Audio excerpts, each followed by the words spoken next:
Gold, trusted gold buyers. మీరు తాకట్టు పెట్టిన బంగారాన్ని విడిపించి ఈ రోజు ఉన్న మార్కెట్ ధరకు కొనబడను.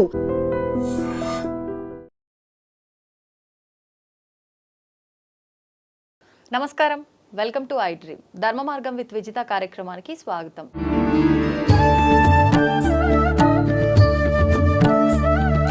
ప్రస్తుతం మనతో పాటు ఉన్నారు ప్రముఖులు ప్రవీణ్ కుమార్ శర్మ గారు. ఇప్పుడు వారితో మాట్లాడి మరిన్ని విషయాలు తెలుసుకునే ప్రయత్నం చేద్దాం. నమస్కారం అండి. నమస్కారం అమ్మా, ఎలా ఉన్నారు? బాగున్నాను, మీరు ఎలా ఉన్నారు? బాగున్నాను తల్లి. మనకి ఇప్పుడు గురువులు అని చెప్పి మాట్లాడుకుంటూ ఉంటాము, కానీ అసలు గురువులు అంటే ఎవరు అనే విషయానికి వస్తే అదొక క్వశ్చన్ మార్క్ లాగానే ఉంటుంది ఈ మధ్యకాలంలో. అంటే స్కూల్లో ఉన్న పిల్లలు వాళ్ళకు పాఠం చెప్పిన వారే గురువు అని చెప్పి భావించాలా, లేదు అంటే ఇప్పుడు మీలాంటి వారు ఉన్నారు, మీకు ఇలాంటి ఉపాసన విద్య ఇవి నేర్పిన వాళ్ళని మీరు గురువుగా భావించాలా? అసలు ఎవరు గురువుగా భావించాలి? నిజమైన అంటే గురువుతో మనం ఎలా కృతజ్ఞతగా ఉండాలి అంటుంటారు కదా, తల్లి తండ్రి గురువు వీళ్ళ ముగ్గురి తర్వాతే భగవంతుడు అని చెప్పి. అసలు అంటే ఇంత ప్రాధాన్యత ఇచ్చారు అంటే గురువుకి చాలా ప్రత్యేక స్థానం ఉందని అర్థమవుతోంది. మనకి ఎట్లాగో ఇప్పుడు గురు పౌర్ణమి కూడా రాబోతుంది. మరి ఈ గురు పౌర్ణమి రోజు అసలు గురువు ఎవరో తెలిస్తేనే కదా మనం గురువుకి కృతజ్ఞత తెలుపుకునేది. ఆ విషయాలన్నీ కూడా తెలియజేయండి. తల్లి, గురువుల్లో రకాలు ఉన్నారు తల్లి. 3-4 టైపులుగా మనం డివైడ్ చేసుకోవాలి. ప్రథమంగా మొట్టమొదటి గురువు మన తల్లే, అందుకే మాతృదేవో భవ. తర్వాతే తండ్రి, పితృదేవో భవ. తర్వాత ఆచార్యుడు, ఆచార్య దేవో భవ. ఇలా అంటూ ఉంటాం. మళ్ళీ స్కూల్ లైఫ్కి వచ్చినప్పుడు ఆ మాస్టర్ గారే విద్యా గురువు. ఆ మాస్టర్ గారు ఏది చెప్తే ఆయన, నిజానికి మనం ఇంట్లో ఉండటం కంటే స్కూల్లో మాస్టర్ గారు చెప్పిన పాఠాలే మనకు గుర్తొస్తాయి. ఎక్కువ సమయం కూడా ఉన్న డేలో అంతా స్కూల్లోనే ఉంటుంది. అక్కడి వరకు అదొకటి. కాలేజ్ లైఫ్కి వచ్చాక మనకు ఒక మెంటర్ అవసరం అవుతాయి. అప్పుడు అది ఫ్రెండ్ అవ్వచ్చు, లేదా తెలిసిన వారు అవ్వచ్చు. వారు కూడా ఒక రకమైన గురువు లాంటి వారే. వీళ్ళందరూ భౌతికమైన గురువులు తల్లి. ఒక స్థాయికి వచ్చాక ఆధ్యాత్మిక పరిశీలనలోకి వచ్చినప్పుడు ఈ శరీరం నేను కాదనే క్లారిటీ వచ్చి మోక్షం పొందాలనే క్లారిటీ వచ్చినప్పుడు ఆ భగవంతుడి వైపు నడిపే వాళ్ళని నిజమైన గురువు అంటారు. దీనికి శంకర భగవత్పాదులు వారు ఒక ప్రశ్నోత్తర మాలిక అని వారు ఒక రాశారు. వారే ప్రశ్నలు వేసుకుంటారు, వారే సమాధానాలు చెప్తారు. ఆయనకాయనే కో గురువు, ఎవరు గురువు? అధిగత తత్వ, తత్వాన్ని తెలుసుకున్నవాడే గురువు. అసలు ఏంటి తత్వం అంటే? ఇంకా ఉంది, ఇంకా ప్రశ్న. శిష్య హితాయ ఉద్యత సతతం, శిష్యుడి హితం గురించి నిరంతరం ఆలోచించేవారే గురువు. అసలు తత్వం అంటే ఏమిటంటే ఆత్మకే తత్వం అని మరొక పేరు తల్లి. అంటే మనని మనం తెలుసుకోవాలంటుంటారు కదా, అలా తెలుసుకోవటమే తత్వం. అది విచారణ అని రమణ మహర్షి చెప్తారు. నేనెవరు నువ్వెవరు తెలుసుకొని రమణ మహర్షి చెప్తారు. అలా మనల్ని మన వైపు మనం ఎవరో తెలుసుకునేటువంటి వాళ్ళని చేసే వాళ్ళనే గురువు అంటారు. వీళ్ళందరికీ మూలం వేదవ్యాస మహర్షి. అందులో వారికి పరంపర ఈ వేదవ్యాస మహర్షి గురువు కూడా వాల్మీకి మహర్షి.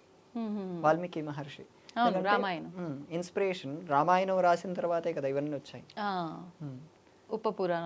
పురాణాలు, ఉప పురాణాలు అంతకు ముందు ఉన్నప్పటికీ మళ్ళీ వస్తూనే ఉన్నాయి. అలా ఈ ప్రత్యేకించి ఈ గురు పౌర్ణమిని మనం సెలబ్రేట్ చేసుకోవాలంటే ఈ విద్యా గురువుల్ని ఒక రకంగా పెట్టుకొని, మనకి జీవితంలో ఒక మార్గం మనల్ని మెట్లెక్కించిన వాళ్ళని ఒక రకంగా పెట్టుకొని పై స్థాయిగా దీన్ని లెవెల్స్ గా చూసుకోవాలి. మీరు పాఠశాలలో స్థాయిలో ఉన్నారా, పాఠశాలలో మీ గురువుని ఆయన్ని పూజించుకోండి. ఆయనలోనే మీరు వేదవ్యాస మహర్షిని పెట్టుకుని చూసుకోండి. మీరు మెంటర్ స్థాయిలో అవసరమైతే మీరు ఆయనలోనే వేదవ్యాస మహర్షిని చూసుకోండి. మీరు ఉన్నత స్థాయిలో ఉన్నప్పుడు ఉన్నతంగానే పరిశీలన చేయాలి. ఇంకా వేదవ్యాస మహర్షి గ్రంథాన్ని రాశారు, దాని పేరు గురుగీత అంటారు. ఆయన ఇంకా ఒక మాట ఏం చెప్తారంటే, తల్లి తండ్రి కంటే దైవం కంటే ఇంకా గొప్పవాడు గురువు అంటాడు. ఎందుకంటే తల్లి తండ్రి జన్మనిస్తారు, ఈయన ఇంకొక జన్మ లేకుండా చేస్తాడు.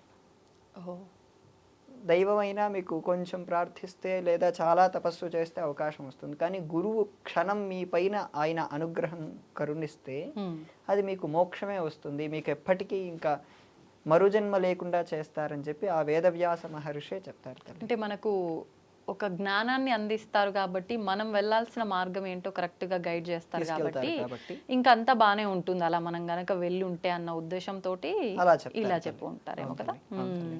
ఇప్పుడు అంటే మీరు అన్నట్టుగా తీసుకుంటే ఒక మెంటర్ అవసరం ఉన్న సమయంలో వారే మన గురువు. స్కూల్ విద్యార్థి సమయంలో ఉన్నప్పుడు మనకు పాఠాలు నేర్పిన వాళ్ళు గురువు. తల్లిదండ్రి కూడా మనకు ఒక గురువు స్థానంలోనే ఉన్నారు. స్పిరిచువల్ గా అంటే దేవుళ్ళ విషయానికి వచ్చిన మనకు జగద్గురువులు, పీఠాధిపతులు, పెద్ద పెద్ద మహానుభావులు ఎంతో మంది ఉన్నారు. వీళ్ళని మనం ఒక గురువుగా భావించి ఆ రోజు మనం ఆరాధన చేయాలి, కృతజ్ఞత తెలియజేయాలి అంటే ఎవరిని తీసుకోవచ్చు అంటారు? వేదవ్యాస మహర్షి. వేదవ్యాస మహర్షి. ఉమ్. ఇప్పుడు దత్తాత్రేయుని కూడా అంటే తీసుకుంటారు గురువు తల్లి. స్థానంలో ఇవన్నీ సంప్రదాయ భేదాలు. దీంట్లో ఒక శ్లోకం ఉంటుంది. నారాయణం పద్మభువం వశిష్ఠం శక్తించ తత్పుత్ర పరాశరంచ. ఇలా ఒక శ్లోకం వస్తుంది. మొట్టమొదటి గురువు నారాయణుడు, వారి అబ్బాయి పద్మభువుడు. పద్మభువుడు అంటే ఎవరండి? బ్రహ్మదేవుడు. ఓ అంటే నాభికవలంలో నుంచి వచ్చారు కాబట్టి ఆహాహాహా. నారాయణం పద్మభువం వశిష్ఠం. బ్రహ్మదేవుడి కొడుకు వశిష్ఠుడు. వశిష్ఠుడు. శక్తించ అంటే ఈ వశిష్ఠ మహర్షి కొడుకు పేరు శక్తి మహర్షి. హుహుహు. శక్తించ తత్పుత్ర పరాశరంచ, ఆయన కొడుకు పేరు పరాశరుడు. ఆహాహాహా. తత్పుత్ర పరాశరంచ వ్యాసం శుకం. తర్వాత వ్యాస మహర్షి.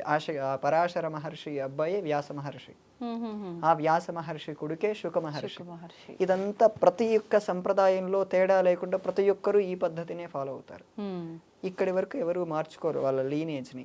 ఆ తర్వాత వారు దత్త సంప్రదాయం అవ్వచ్చు, లేదా మీరు శాక్తేయ సంప్రదాయంలో వెళ్తే వాళ్ళకు దక్షిణామూర్తి మొదటి గురువు నుంచి వచ్చి ఇలా వాళ్ళకు మారుతూ ఉంటారు.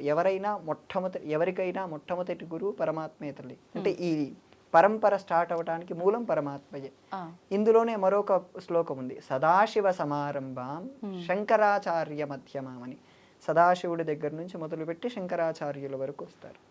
ఇంకొంతమంది మీరు మధ్వాచార్య సంప్రదాయంలోకి వెళ్ళారనుకోండి, వాళ్ళు వైష్ణవుల్లో అయితే లక్ష్మీనాథ సమారంభం అని మొదలుపెట్టి యామునాచార్య పర్యంతం. యామునాచార్యులు అంటే రామానుజాచార్యుల వారి గురువు.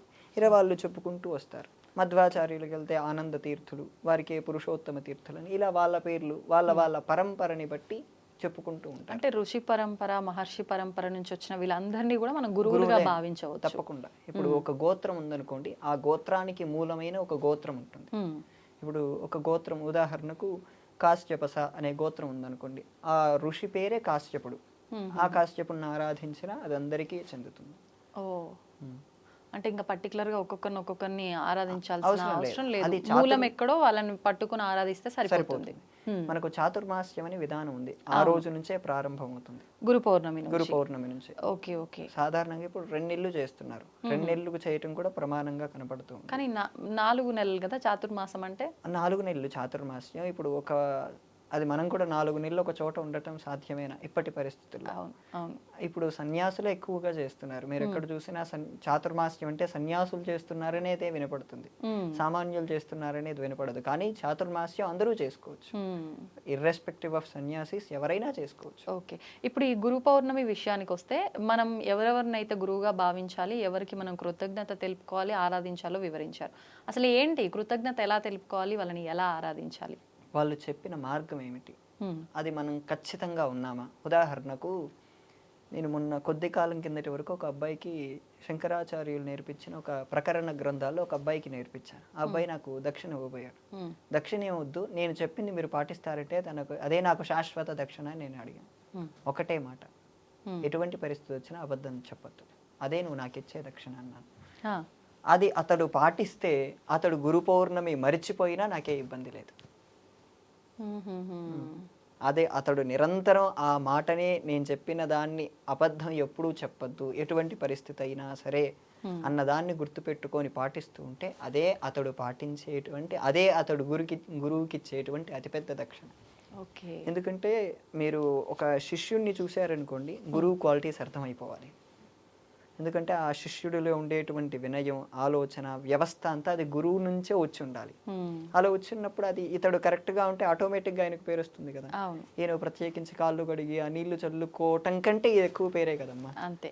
అంటే అంటుంటారు కదా, దీన్ని మనం ఇలా కూడా అనుకోవచ్చు, పిల్లలు ఎవరైనా చాలా పద్ధతిగా వినయంగా ఉన్నారు చిన్న వయసులోనే అంటే అబ్బా వీళ్ళ తల్లిదండ్రుల పెంపకం ఎంత అంతే, మంచిది ఇప్పటికీ. అంటాం కదా, అలా గురువుల విషయంలో కూడా అదే సాగుతుంది. తీసుకోవచ్చు అదే అనుకుంటా. సాగుతుందమ్మా.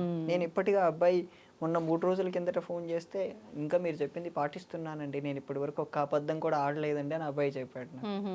సో అది నాకు చాలా సంతోషమే కదా. అవునవును అవును. ఓకే, అయితే ఇప్పుడు గురు పౌర్ణమి అంటే అండి చాలా మంది సాయిబాబాని గురువుగా భావించి ఆరాధిస్తున్నారు, కానీ మరికొంతమంది అసలు సాయిబాబా గురువు కాదు అతడు అన్నట్టుగా రకరకాలుగా మనం వింటూనే ఉన్నాము. నిజంగా సాయిబాబాని ఆరాధించేవారు ఒక భగవంతుడిగా కానివ్వండి, భగవంతుడిగా పక్కన పెడితే ఒక మనిషిగా నలుగురికి మంచి మార్గంలో తీసుకెళ్లాడంటే ఆ రకంగా అయినా గురువుగా తీసుకోవచ్చు కదా, మరి ఎందుకు ఆరాధించొద్దు అనే వాళ్ళు కూడా ఉన్నారు. ఏం చెప్తారు దీని గురించి? సాయిబాబా విషయం అది ఒక 5-10 నిమిషాల్లో ఎక్స్ప్లెయిన్ చేసే విషయం కాదు తల్లి, దానికి వివరణ చాలా ఇవ్వాల్సి ఉంటుంది. సాయిబాబా చేసినటువంటిది ఏంటి, సాయిబాబా విషయంలో కాంట్రవర్సీస్ చాలా ఉన్నాయి. అవును, సాయిబాబా నిజంగా గురువు, దైవం కాదనే వాళ్ళు ఉన్నారు. కాదు, గురువు స్థాయి దాటిపోయి ఆయన దైవం స్థాయి కూడా వచ్చేసారు. అందుకే షిరిడి లాంటి క్షేత్రాలకు వెళ్తే మీరు అంత పెద్ద దేవాలయాలు, హైదరాబాద్ దిల్సుఖ్ నగర్లో అంత పెద్ద దేవాలయాలు వచ్చేసాయి అని చెప్తున్నారు. వారి వారి భావనలనే పట్టుకోవాలి తప్ప, ఎందుకంటే సాయిబాబాతో చాలా మందికి చాలా గొప్ప ఎక్స్పీరియన్సెస్ ఉన్నాయని వాళ్ళే చెప్పుకుంటారు. నేను సాయిబాబాకు వ్యతిరేకి కాదు, సపోర్ట్ కాదు, నేను చాలా డిప్లొమాటిక్గా ఉంటాను. అలాగని నేను సాయిబాబాను ఆరాధించే వ్యక్తి కాదు. నాకంటూ ఒక పరంపర ఉంది. ఆ పరంపర ఉన్న వాళ్ళు కొత్తగా పట్టుకోనక్కర్లేదు. పరంపర లేనప్పుడు, నీకు సాయిబాబాతో ఎక్స్పీరియన్సెస్ ఉన్నప్పుడు నేనేమీ అనలేను. అంటే ఇక ఎవరి భావనను బట్టి వాళ్ళు అంతే తల్లి, ఎవరు ఎవరిదైనా ఎవరికి వారి కరెక్టో దాని భావనలే. ప్రకారం వెళ్తే సరిపోతుంది. సరిపోతుంది. కొత్తగా అంటే ఎవరో వాళ్ళు ఈ భగవంతుని ఆరాధించారు లేకపోతే సాయిబాబాని ఆరాధించారు, నాకు మంచి జరుగుతుంది అని నా పరంపరని నేను వదిలిపెట్టి వెళ్ళడం మాత్రం తప్పు. ఇప్పుడు మీ కులదైవం ఉన్నారు తల్లి, మీ కులదైవం మీరు వదిలేసి మీ అమ్మగారి కులదైవం తీసుకొచ్చి పెడితే మీ అత్తయ్య గారు ఒప్పుకుంటారు? ఒప్పుకోరు. తప్పు కదా అది. అదే ప్రతి ఒక్క మొన్న ఈ మధ్య ఒక కర్నూలులో ఒకరి ఇంటికి వెళ్తే మీ ఇంటి దేవుడు ఎవరంటే సాయిబాబా అన్నాడు. నేను ఆశ్చర్యపోయాను. వాళ్ళు బ్రాహ్మణులు. మళ్ళీ మీరు కులదైవం ఎవరంటే మీరు సాయిబాబా ఎలా అంటారండి? సాయిబాబాకు కూడా కులదైవం ఉన్నారు. ఎవరు తెలియదు కానీ ఉంటారు. ఆయన తర్వాత చాలా కాలంగా వేరే ఊరికి వచ్చి షిరిడీకి వచ్చి సెటిల్ అయ్యారు. కానీ ఖచ్చితంగా ఆయన పుట్టినప్పుడు వాళ్ళకు తల్లిదండ్రికి ఆ పరంపర ఉంటుంది. ఆ పరంపర. కానీ సాయిబాబా ఫకీర్ అని అంటారు కదా, వాళ్ళకి కులదైవము హిందూ దేవుళ్ళు ఇలాంటివన్నీ ఉండటం అంటే ఒక పదాన్ని ఒకటి మాత్రం మనం స్పష్టంగా అర్థం చేసుకోవాల్సింది ఏంటంటే, సాయి అనే పదానికి సంస్కృత భాషలో అర్థం లేదు. నేను క్లారిటీగా మళ్ళీ చెప్తున్నాను. సాయి అనే పదానికి సంస్కృత భాషలో అర్థం లేదు. లేకపోవడం వల్ల దాన్ని ఎలా అర్థం చేసుకోవాలి? సాయి అనే పదానికి మనకు అరబిక్లోనే అర్థం దొరుకుతుంది. అరబిక్లో మీరు చెప్పిన అర్థం, ఆయన పేరు ఫకీర్ అనే అర్థం అరబిక్లో వస్తుంది. అరబిక్ భాషలో ఆయన్ని ఫకీర్ అంటారు. అంటే దాని ఉదాహరణగా తీసుకొని అందుకే ఆయన ముస్లిం అనటం, లేదా ఆయన దాంట్లోనే పడుకోవటం, దర్గాలోనే పడుకోవటం, అల్లా అచ్చా కరేగా అని చాలా పదాలు వాడటం లాంటివి అక్కడి నుంచే చేశారు. అల్లానే మిమ్మల్ని బాగా జాగ్రత్తగా చూస్తాడని చేయటం కూడా అక్కడి నుంచే జరిగింది. ఓకే, అంటే ఇలా కూడా అనుకోవచ్చు కదా, కొంతమంది ఇలా అనే వాళ్ళు కూడా ఉంటారు, హిందూ ముస్లిం ఇదంతా ఏం లేదు, ఒకప్పుడు అంతా హిందువులే, మధ్యలో ఈ మతాల మార్పిడి వల్ల ఇది ఒక జోనర్ ఏర్పడింది సపరేట్గా, అందుకని చెప్పి అప్పట్లో అంతా ఒకటే కాబట్టి ఆయన ఆ విధానాన్ని ఆచరించి ఉంటాడేమో, ఆయన ఫకీర్ కాదు ఏది కాదు ఆయన మానవుడు మాత్రమే, ఇలా మాట్లాడేవాళ్ళు. మానవుడైతే ఇప్పుడు పూజ చేయటం ఎందుకు అప్పుడు? కరెక్ట్. కాకపోతే ఇప్పుడు మీరు ఇందాక చెప్పినట్టుగా ఆయన చూపించిన కొన్ని మహిమలు, ఆయనతో ఉన్న అనుబంధాలు, ఆయన చేసిన విధానం అంతా కూడా చూసిన వాళ్ళు దేవుడిగా భావిస్తారు అంటారు కదా. ఫస్ట్ ఎవరైనా మనిషి రూపంలో వచ్చి సహాయం చేసినా మనం దేవుడిగా భావిస్తాం కదా, అలా అని చేస్తున్నారేమో అనే వాళ్ళు కూడా ఉంటారు. 2 రకాల క్లారిటీలు ఇస్తాను. మీరు ఇప్పుడు అడిగిన దాంట్లో నాకే 2 ఆన్సర్లు వచ్చాయి. ఒకటి, అప్పుడు మతాలు ఏం లేవన్నారు. ఆ మతాలు లేకపోతే ఇస్లాం భారతదేశంలోకి వచ్చేది కాదు. ఇస్లాం అనే మతం పుట్టింది కాబట్టి భారతదేశంలోకి వచ్చింది. ఇస్లాం అనేది లేనప్పుడు, లేదా క్రిస్టియానిటీ అనేది ఆ రెండూ లేనప్పుడు భారతదేశంలో కేవలం సనాతన ధర్మమే ఉండేది. ఆ క్లారిటీ మనందరికీ ఉంది. అంతకు ముందు బౌద్ధము ఇక్కడే ఉండేది, జైనము ఇక్కడే ఉండేది, ఇంకా ఈ వీళ్ళు జ్యూస్ ఇక్కడే ఉండేవారు. వీళ్ళకప్పుడు మతాలు ఆ సిద్ధాంతం అనేది తెలియదు. ఈ 3 మతాలు కూడా ఇక్కడ లేనప్పుడు అప్పుడు కేవలం సనాతన ధర్మం అనే పదం కూడా జీవన విధానంలో ఉండేది. సో మీరు ఇప్పుడు చెప్పిన పద్ధతి కూడా తప్పు. ఎందుకంటే అప్పటికే సాయిబాబా ఉన్న కాలంలో భారతదేశం పరాయి వాళ్ళ చేతుల్లో ఉంది. ప్లస్ అప్పుడు మతాలు స్పష్టంగా ఉన్నాయి. ఆయన అందులో వాళ్ళ మతంలోనే దాంట్లోనే పడుకున్నాడు. మనం ఒక విషయాన్ని స్పష్టంగా అర్థం చేసుకోవాల్సింది అంటే సాయిబాబా సాధన చేశాడు, ఆ క్లారిటీ అందరికీ ఉంది. ఆ సాయి సచ్చరిత్ర, కిరాల భరద్వాజ్ లాంటి వాళ్ళు రాసిన పుస్తకాలు చదివితే, లేదా అంతకంటే ముందు షిరిడి సంస్థానం వాళ్ళు ప్రచురించిన పుస్తకాలు చదివితే సాయిబాబా సాధన చేశాడు.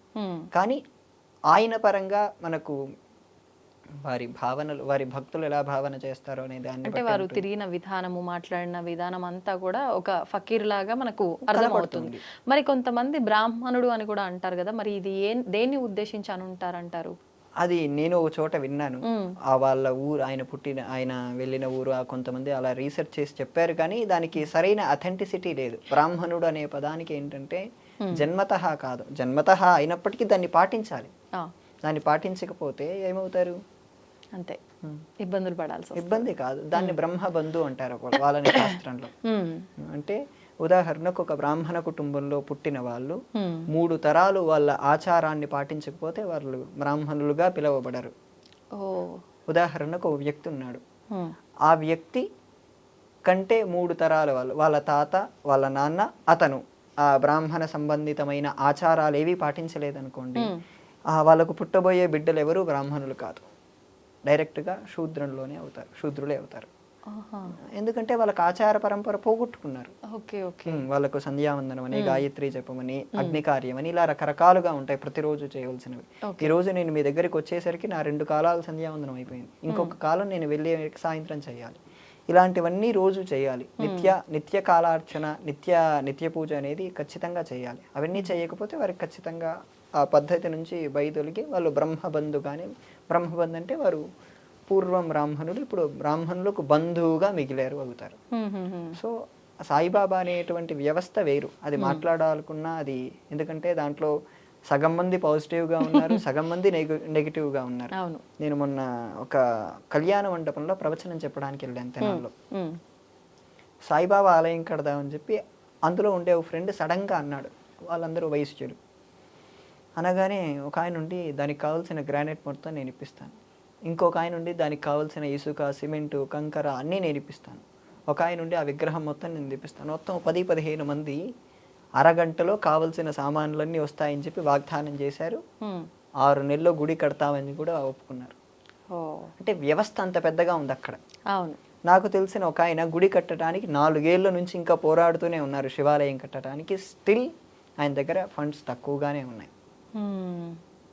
ఎలా తీసుకోవచ్చు అంటారు దీని అంతటిని? మరి తీసుకోవాలండి, చాలా రకాలుగా తీసుకోవాలి. ఇప్పుడు అంటే 2 రకాల విధానాలు మీరు చెప్పారు, అంటే అసలు ఎలా తీసుకోవాలి? అని నిజంగా సాయిబాబా మహిమలు ఉన్నాయి కాబట్టి ఇలాంటి భక్తులు ఉన్నారు, అందుకే ఆయనకు తొందరగా అయిపోయింది అనుకోవాలా?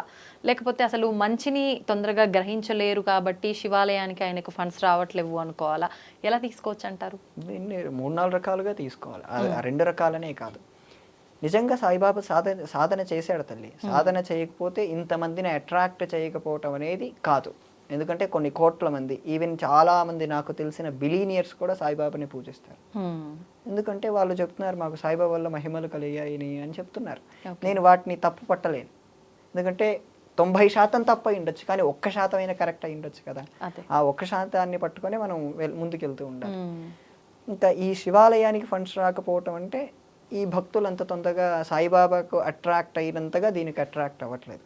కారణం ఏంటంటే నేను ఒకసారి ఇక్కడే దిల్సుఖ్ నగర్ సాయిబాబా గుడి ఆలయాన్ని చూస్తే 90% యూతే ఉన్నారు ఆ గుళ్ళో. ఎందుకు? అక్కడ ఇంకొకటి కూడా జరుగుతుంది దానివల్ల, అక్కడ లవ్ మ్యారేజెస్ ఎక్కువ జరుగుతాయి.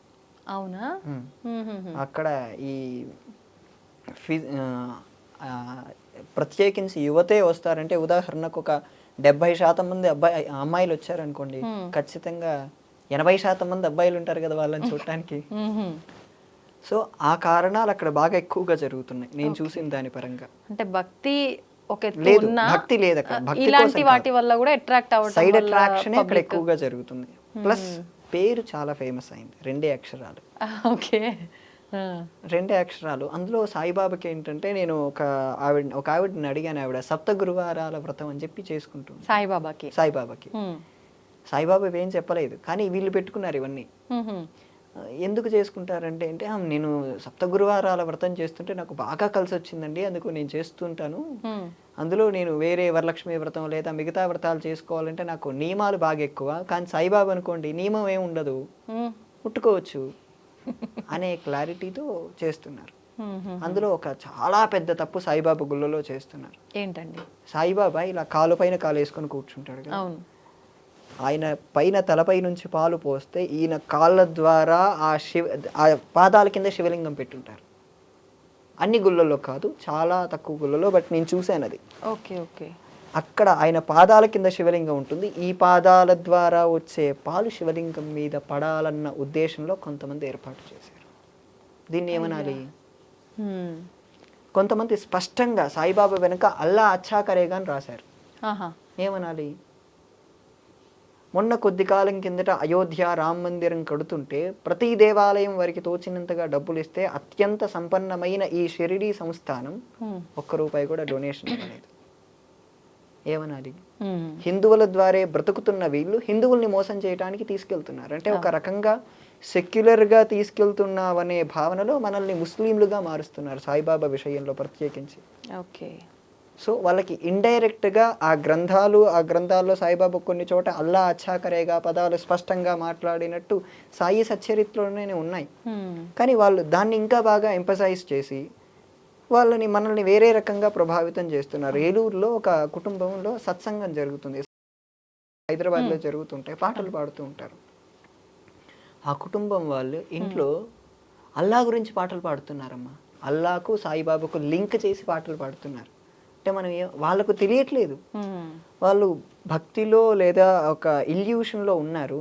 ఇల్యూషన్లో ఉండి అల్లా సాయి అని అలాంటి పదాలు కలిపి వచ్చేటట్టు సత్సంగంలో పాడటం అనేటంటే మనల్ని తప్పుదోవలకి తీసుకెళ్తున్నట్టే కదా. అందుకోసం మీరు సాయిబాబాని ఆరాధిస్తారా? ఖచ్చితంగా ఆరాధించండి. కానీ సాయిబాబా కంటే పై స్థాయి గురువులు ఉన్నారు. అవును. సాయిబాబా అందులోనూ మనకు ఈ గురు పౌర్ణమి, వ్యాస పౌర్ణమి అని కూడా అంటారు కదా, దాన్ని బట్టే మనం అసలు ఎవరిని ఆరాధించాలనేది ఒక క్లారిటీకి రావాలి. అవును తల్లి. కానీ ఇప్పుడు ఉన్నటువంటి వ్యవస్థ ఏమిటంటే సాయిబాబా ఆలయాల్ని తీసేయలేం. ఎక్కడుంది అథెంటిసిటీ తీసేయటానికి? ఎన్ని ఆలయాలని కొలగొట్టాలి? ఒక్క తెలుగు రాష్ట్రాల్లో 10,000 పైన ఆలయాలు ఉన్నాయి సాయిబాబాకు. దాన్ని వ్యవస్థ ఎవరు తీసేయగలరు? కానీ ఏంటంటే అవేర్నెస్ తీసుకుని రావాలి.